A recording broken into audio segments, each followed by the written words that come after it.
Всем привет! Это Ярослава, и это канал для тех, кто изучает русский язык.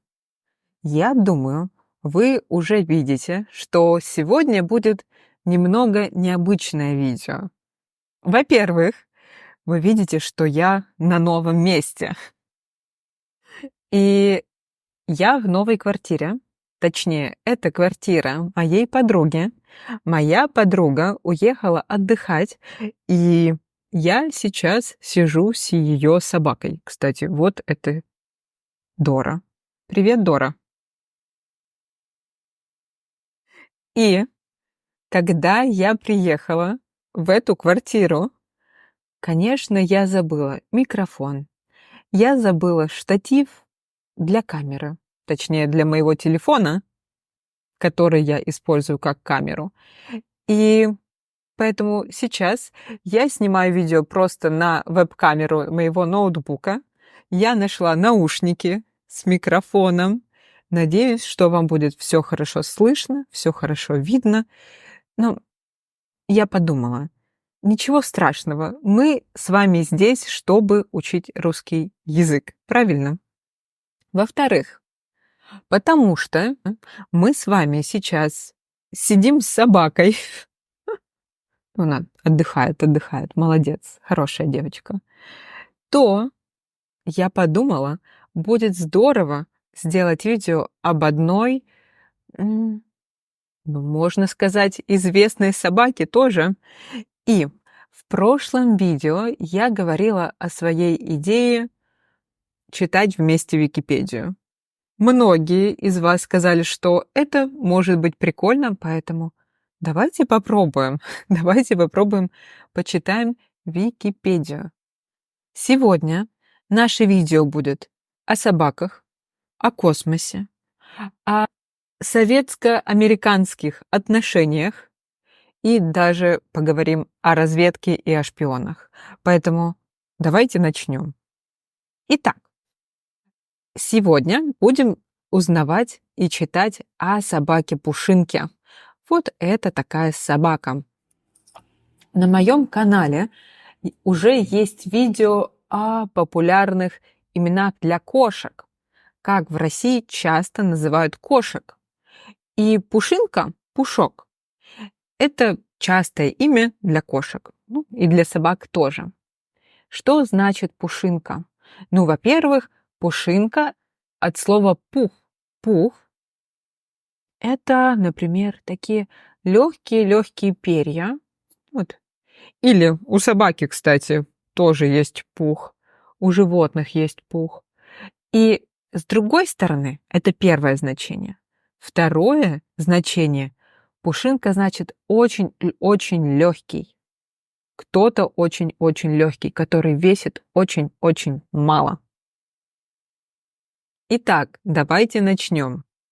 Пушинка – это собака, которую советский премьер Никита Хрущев подарил президенту США Джону Кеннеди в 1961 году. Может быть, вы знаете, кто такой Никита Хрущев. Это глава Советского Союза в период с 53 по 64. Я думаю, что да. Если вы были на моем вебинаре про СССР, то там я подробно рассказываю и про политику, и про крылатые фразы. В общем, все ссылки в описании. Пушинка, эта собака, была дочерью Стрелки, побывавшей в космосе на корабле «Спутник-5». Белка и Стрелка – это две знаменитые собаки, которые полетели в космос в 1960 году. Я думаю, вы это знаете, это первые животные, которые вообще были в космосе, а потом смогли вернуться. И Пушинка – это дочка.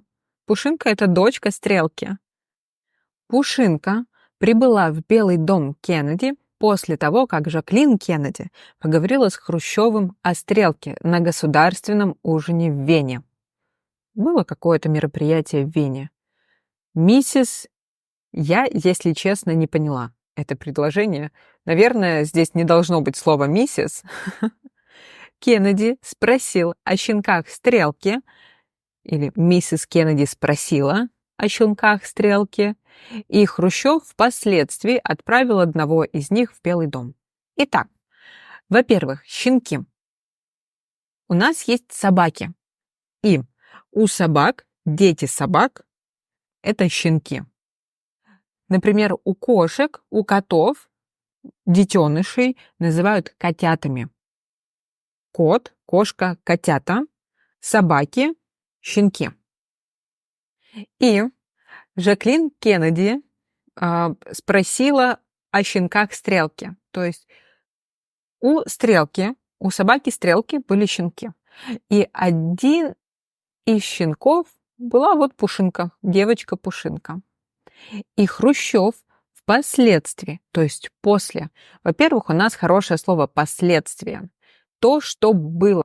Например, у нас было какое-то событие, и после этого события идут последствия, то есть результат, какие-то изменения. А здесь и слово «впоследствии», то есть после этого разговора, после этого события был такой результат. Значит, Хрущев в результате, после этого разговора, отправил одного из них, одного из щенят, в Белый дом. Пушинка была осмотрена Центральным разведывательным управлением в армейском медицинском центре имени Уолтера Рида из-за опасений, что она может скрывать имплантированное подслушивающее устройство. Ну, во-первых, подслушивающее устройство. Устройство — это девайс. Угу. Подслушивающее, я думаю, вы уже поняли, от слова «слушать». То есть этот девайс, это устройство может прослушивать, может подслушивать, где что происходит. У нас есть другое значение этого слова, точнее, другое название для этого устройства. Мы часто говорим «жучок». Жучок для, да, скрытое подслушивающее устройство. Например, вот такой маленький микрофон, который можно куда-то подложить тихонько, а потом слушать, что там говорят. Итак, Центральное разведывательное управление, ну, это ЦРУ, или в оригинале это CIA, опасались, то есть они переживали, они боялись, что Пушинка, этот щенок, может скрывать имплантированное подслушивающее устройство. Ну, во-первых, у США были основания переживать, потому что однажды, наверное, не однажды, наверное, это было много раз, я думаю, что и США шпионили за Советским Союзом, и Советский Союз шпионил за США, но одно, наверное, из самых известных подслушивающих устройств, самый, наверное, известный случай — это, да, вот это оно, которое называлось эндовибратор. 4 августа делегация советских пионеров, то есть это обычные дети, советские дети, преподнесла послу США Авереллу Карриману подарок — деревянное изображение большой печати США. Вот. Деревянное изображение печати США. Посол повесил подарок на стене в своем кабинете, не подозревая, что внутри был встроен эндовибратор. И этот эндовибратор, то есть это подслушивающее устройство, было обнаружено случайно в 1951 году. Абсолютно случайно. И советские службы 7 лет прослушивали это устройство в да, в резиденции посла США. За это время сменилось 4 посла. Не один раз менялся интерьер кабинета. Значит, интерьер менялся несколько раз, даже не один раз, больше. Но деревянная большая печать неизменно оставалась главным украшением. И этот эндовибратор был обнаружен случайно, совершенно случайно, в 1951 году, когда радист посольства Великобритании, сканируя эфир, услышал англоязычную речь. Присланный на проверку инженер Дон Бейли не смог найти жучок. Подозревая, то есть он подозревал. Это слово у нас было в наших прошлых видео и в PDF оно тоже было. Что? Советские спецслужбы выключили прибор, выключили устройство на тот момент. И потом его нашли только в 1952 году. Вот такие дела. Конечно, ЦРУ хотели проверить этого щенка. Вдруг там тоже есть жучок. Пушинке сделали рентген. Вот так выглядит рентген. Обследовали магнитометром, я не знаю, но это металлодетектор, с помощью которого можно искать клад. Вот подобный металлодетектор. И осмотрели с помощью сонограммы. Это УЗИ. Сейчас говорят УЗИ. Ультразвуковое исследование. Было обнаружено, что на ней не было каких-либо подрывных устройств. Ну, то есть даже подрывных, в общем, ничего не было. Электрик Белого дома и управляющий питомником Трейвс Брайант научил Пушинку, ставя на каждую ступеньку арахис, подниматься по лестнице в игровой домик Кэролайн Кеннеди, а потом она съезжала с горки. Ну, хорошо. Здорово. Итак, значит, эта Пушинка, вот такая хорошенькая собачка, жила дома у Кеннеди. Пушинка потом забеременела от одной из собак Кеннеди, Чарли, и родила 4 щенков, которых Джон Кеннеди в шутку называл пупниками. Есть идея, почему он их называл пупниками? Ну, я знаю ответ. Потому что, во-первых, пап, как щенок, и спутник. Спутник, который летает в космосе. Он их называл спутниками, такими пупниками. Белый дом получил 5000 запросов от представителей общественности, то есть от разных людей, с вопросом, могут ли они завести одного из щенков Пушинки. 2 щенков, Баттерфляй и Стрикер. Может быть, кстати, есть? Фотографии, я думаю, должны быть. Вот. Вот, кстати. Красивая фотография. Все сразу понятно. И 2 щенков. Баттерфляй и Страйкер? Стрикер? Да, Стрикер. Наверное, кто-то из них. Были отданы детям на Среднем Западе. 2 других щенка, White Tips и Блэки, остались в доме Кеннеди на острове Скво. Но в конечном итоге были отданы друзьям семьи. 1 щенок был передан Патрисии Кеннеди. Кто это?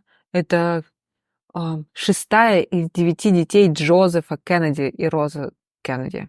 Угу. И ее мужу Питеру Лоуфорду. Отлично. По состоянию на 2023 год потомки, то есть дети или внуки Пушинки еще живы, а может быть даже правнуки. Впоследствии, у нас было это слово, Хрущев впоследствии, то есть как результат, отправил щенков в Белый дом, а здесь впоследствии Пушинка стала, по словам Кэролайн Кеннеди, нервной и возбудимой. То есть она стала какая-то нервная, возбудимая, что она объясняла воспитание в научной лаборатории. Да. Вот такая собачка. Мне интересно, это Чарли или нет? Это отец щенков или нет? Да, вот это Пушинка и ее 4 щеночка. Ой, давайте посмотрим. Смотрите, вот Пушинка, а это ее паспорт. Мгм. Во-первых, беспородная. У животных есть порода. Собаки, например, это лабрадор, колли, овчарки, Джек Рассел терьер, корги и так далее. Кошки, у кошек тоже есть порода и так далее. И Пушинка беспородная, то есть у нее нет породы, у нее нет какой-то специальной породы. Кличка Пушинка.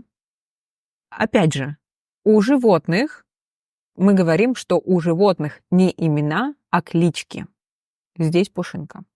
Пол – самка, значит, женский пол. Время рождения, наверное, сейчас говорят дата рождения, 30 ноября 1960 года. Место рождения – питомник, АН СССР.